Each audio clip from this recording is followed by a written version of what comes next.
আসসালামু আলাইকুম। বাণিজ্য যুদ্ধে চীনের বিরুদ্ধে পরাজিত যুক্তরাষ্ট্র চূড়ান্ত ধরাশয়ী হওয়ার পথে ডোনাল্ড ট্রাম্প। ক্রিমিয়াকে রাশিয়ার অংশ হিসেবে মেনে নিতে যুক্তরাষ্ট্রের প্রস্তাব প্রত্যাখ্যান জেলেনস্কির। তীব্র ক্ষোভ ডোনাল্ড ট্রাম্পের। কাশ্মীরে সশস্ত্র হামলা ঘিরে উত্তেজনা ভারত পাকিস্তানে, পাল্টাপাল্টি কূটনীতিক বহিষ্কার। বিডিভিউজ ইনফোটেইনমেন্টে স্বাগত জানাচ্ছি আমি তাসনিম হোসাইন। আজ জানাবো প্রতিরক্ষা সংক্রান্ত গুরুত্বপূর্ণ কিছু খবর।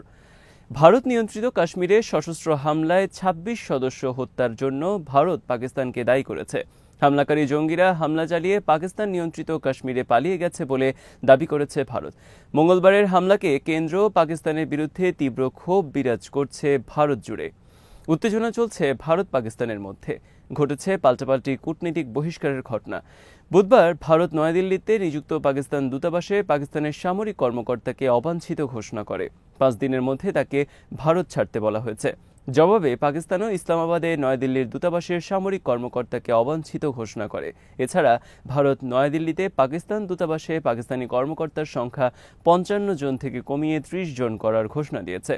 সশস্ত্র সংগঠনগুলোকে আশ্রয় দেওয়ার অভিযোগ তুলে পাকিস্তানের বিরুদ্ধে বুধবার আরও কয়েক দফা পদক্ষেপ গ্রহণ করেছে ভারত। এর মধ্যে রয়েছে পাকিস্তানিদের সার্ক ভিসা বাতিল, সিন্ধু নদীর পানি চুক্তি স্থগিত ঘোষণা, আটারি সীমান্ত বাণিজ্য বন্ধের ঘোষণা। নয়াদিল্লি বলছে, ভারতের অভ্যন্তরে জঙ্গিদের মদদ দেওয়া বন্ধ না করা পর্যন্ত বহাল থাকবে এসব সিদ্ধান্ত। এদিকে বুধবার জঙ্গি হামলার এলাকা অনন্তনাগ জেলা জুড়ে জঙ্গিদের খোঁজে চলছে অভিযান। ভারতের দাবি, লস্কর-ই-তৈয়বার শাখা টিআরএফ-এ হামলা চালিয়েছে। ভারতের আশঙ্কা, আরও অন্তত ২২টি লঞ্চপ্যাড থেকে ১৫৫ জঙ্গি ভারতে প্রবেশ করে হামলা চালাতে পারে। জঙ্গিদের খোঁজে ২০ লাখ টাকার পুরস্কার ঘোষণা করেছে ভারতীয় পুলিশ। ভারত নিয়ন্ত্রিত কাশ্মীরে মঙ্গলবার হামলার পর পর্যটন শিল্পে ধস নামার আশঙ্কা দেখা দিয়েছে ভারতে। ক্রিমিয়াকে রাশিয়ার অংশ হিসেবে মেনে নিতে অস্বীকার করায় ইউক্রেনের প্রেসিডেন্ট ভলোদিমির জেলেনস্কির বিরুদ্ধে তীব্র ক্ষেপেছেন যুক্তরাষ্ট্রের president Donald Trump. Vice president JD Vance এবং পররাষ্ট্রমন্ত্রী মার্কো রুবিও ক্ষোভ প্রকাশ করেন।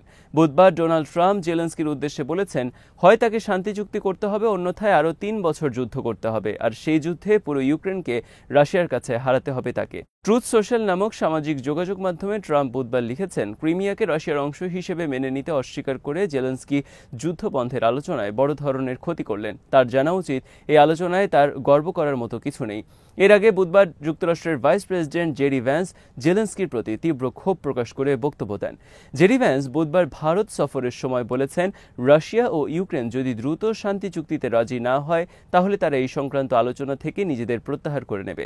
একই দিন যুক্তরাষ্ট্রের পররাষ্ট্র মন্ত্রণালয় থেকে জানানো হয়েছে, লন্ডনে ইউক্রেন বিষয়ক বুধবারের সম্মেলনে অংশ নেবেন না তাদের পররাষ্ট্রমন্ত্রী মার্কো রুবিও। লন্ডনে ইউক্রেন বিষয়ক বৈঠকে যুক্তরাষ্ট্র, ইউক্রেন, ব্রিটেন সহ ইউরোপের বিভিন্ন দেশের পররাষ্ট্রমন্ত্রীদের বৈঠক হওয়ার কথা ছিল, কিন্তু যুক্তরাষ্ট্রের পররাষ্ট্রমন্ত্রী বৈঠকে অংশ না নেওয়ার ঘোষণা দেয়া বস্তুত ভণ্ডুল হয়ে গেল সেই বৈঠক। বৈঠকটি অনুষ্ঠিত হয় নিম্ন পর্যায়ের কর্মকর্তাদের মধ্যে। সিএনএন, বিবিসি সহ বিভিন্ন গণমাধ্যমের খবরে বলা হয়েছে, ক্রিমিয়াকে রাশিয়ার কাছে হস্তান্তর বিষয়ে ইউক্রেন বেঁকে বসায় যুক্তরাষ্ট্রের পররাষ্ট্রমন্ত্রী যোগ দেবেন না লন্ডন বৈঠকে। এরই অংশ হিসেবে বুধবার ভাইস প্রেসিডেন্ট জেডি ভ্যান্স ইউক্রেনকে হুমকি দিলেন যুদ্ধ বন্ধের আলোচনা থেকে সরে আসার। ভারত সফরের সময় ইউক্রেনের প্রেসিডেন্ট জেলেনস্কির বিরুদ্ধে জেডি ভ্যান্সের হুমকির পরপরই ডোনাল্ড ট্রাম্প জেলেনস্কির বিরুদ্ধে তীব্র ক্ষোভ প্রকাশ করে পোস্ট দিলেন ট্রুথ সোশ্যালে। গত সপ্তাহে ইউক্রেন বিষয়ে যুক্তরাষ্ট্রের কর্মকর্তারা বৈঠক করেন লন্ডন, জার্মান, ফ্রান্স, ইউক্রেন সহ ইউরোপের বিভিন্ন দেশের সাথে। সেখানে যুক্তরাষ্ট্র তাদের প্রস্তাব দেন, ক্রিমিয়াকে ছেড়ে দিতে হবে রাশিয়ার কাছে। ক্রিমিয়াকে রাশিয়ার অংশ হিসেবে স্বীকৃতি দেবে যুক্তরাষ্ট্র সহ পশ্চিমারা। এটা মেনে নিতে হবে ইউক্রেনকে। অপরদিকে লুহানস্ক, ডোনেটস্ক, খারসন, জাপোরিজিয়াও রাশিয়ার দখলে থাকবে, তবে এই বিষয়ে আনুষ্ঠানিক কোনো স্বীকৃতি দেবে না যুক্তরাষ্ট্র সহ পশ্চিমা বিশ্ব। বিনিময়ে ইউক্রেনকে নিরাপত্তা গ্যারান্টি দেবে পশ্চিমা বিশ্ব। কিন্তু সর্বশেষ খবর অনুসারে যুক্তরাষ্ট্রের এই প্রস্তাবে রাজি হয়নি ইউক্রেন। তারা ক্রিমিয়াকে রাশিয়ার হাতে আনুষ্ঠানিকভাবে ছেড়ে দিতে রাজি নয়। রাশিয়া ২০১৪ সালে ইউক্রেনের ক্রিমিয়া দখল করে সেখানকার অধিকাংশ মানুষ রাশিয়ার পক্ষে যোগ দেওয়ার পক্ষে গণভোটে রায় দেওয়ার ফলে এরপর যুক্তরাষ্ট্র সহ পশ্চিমা বিশ্ব ইউক্রেনের মাধ্যমে রাশিয়ার বিরুদ্ধে প্রক্সি যুদ্ধের প্রস্তুতি সম্পন্ন করার প্রেক্ষিতে রাশিয়া ২০২২ সালের ফেব্রুয়ারি মাসে অভিযান চালায় ইউক্রেনে। বাণিজ্য যুদ্ধে চীনের কাছে পরাজিত হয়েছে যুক্তরাষ্ট্র। এই যুদ্ধে এখন চূড়ান্ত ধরাশয়ী হওয়ার পথে যুক্তরাষ্ট্রের প্রেসিডেন্ট ডোনাল্ড ট্রাম্প। মঙ্গলবার ডোনাল্ড ট্রাম্পের চীনের বিরুদ্ধে বাণিজ্য যুদ্ধে সম্পূর্ণ ইউটার্ন করে বলেছেন, চীনের বিরুদ্ধে আরোপ করা শুল্ক উল্লেখযোগ্য মাত্রায় কমিয়ে আনা হবে, তবে এটা শূন্যের কোটায় আনা হবে না। ডোনাল্ড ট্রাম্প বলেছেন, চীনের সকল ধরনের পণ্য আমদানির ক্ষেত্রে 145% শুল্ক আরোপ খুব বেশি হয়ে গেছে, এটা থাকবে না।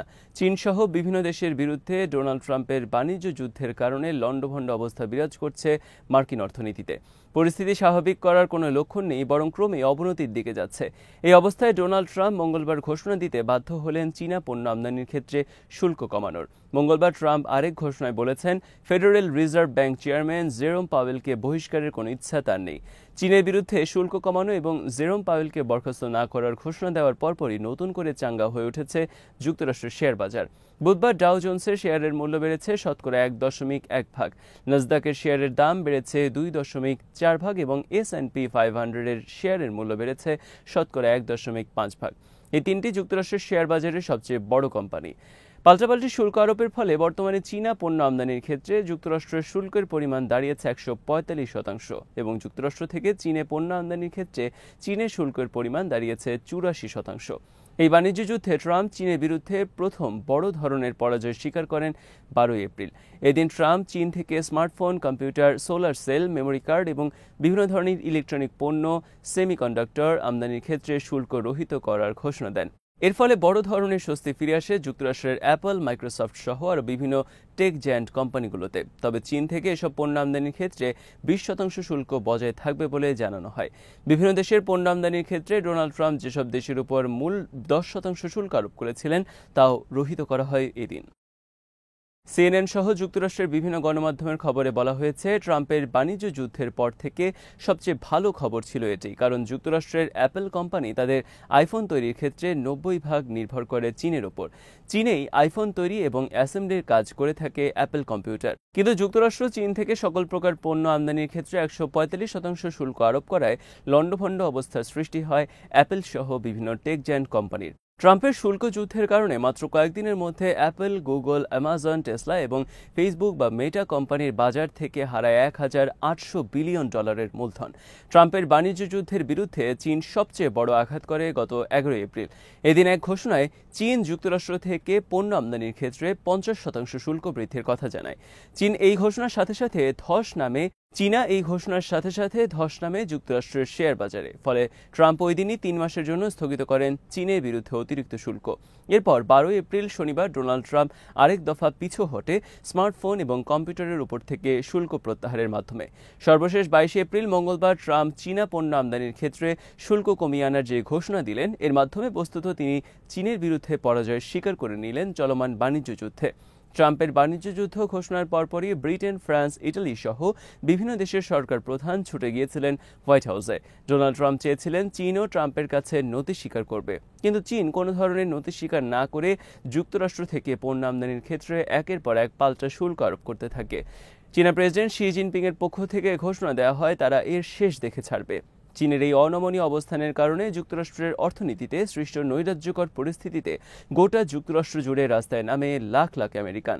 ডোনাল্ড ট্রাম্পকে তারা আখ্যায়িত করেন ফ্যাসিস্ট স্বৈরাচার হিসেবে। ব্যাপকভাবে কমতে থাকে তার জনপ্রিয়তা। অবশেষে তিনি পিছু হটতে বাধ্য হলেন বাণিজ্য যুদ্ধে। আজ এখানেই শেষ করছি। সমরাস্ত্র, প্রতিরক্ষা এবং কূটনীতির নানা তথ্য জানতে চোখ রাখুন বিডিভিউজ ইনফোটেইনমেন্টে।